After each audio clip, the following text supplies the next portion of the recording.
আজি আমাৰ ৰাজ্যত আনুষ্ঠানিকভাৱে নিযুত মইনা আঁচনি দ্বিতীয় বৰ্ষৰ বাবে আমি আৰম্ভ কৰিলোঁ।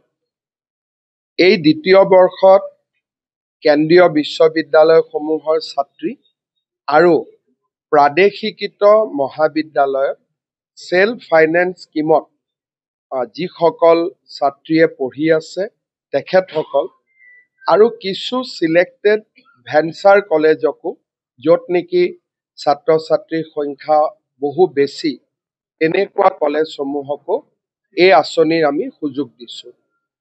যোৱা বছৰ 1,60,000 ছাত্ৰী উপকৃত হৈছিল।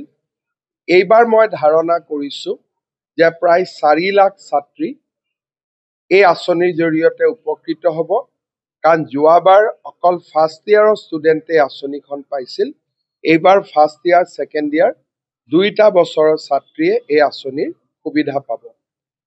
ফৰ্ম ফিল আপ কৰাৰ পিছত তেখেতসকলে কলেজৰ কৰ্তৃপক্ষ বিশ্ববিদ্যালয় কৰ্তৃপক্ষই এই ফৰ্মসমূহ দৰ্পণ আৰু সমৰ্থ আমাৰ যি দুটা এডুকেশ্যন ডিপাৰ্টমেণ্টৰ পৰ্টেল তাতে তেওঁলোকে আপলোড কৰিব আৰু আমি আশা কৰোঁ যে অক্টোবৰৰ প্ৰথম সপ্তাহৰ পৰা নিয়মীয়াভাৱে ছাত্ৰীসকলে এই আঁচনিৰ সুবিধা লাভ কৰিব। আপুনি বিচৰা বাতৰি পাব কেৱল নিউজ 18 এপত। নিউজ 18 এপ ডাউনলোড কৰিবলৈ স্কেন কৰক এই QR কোড। গুগল প্লে ষ্টৰতো পাব এই নিউজ 18 এপ।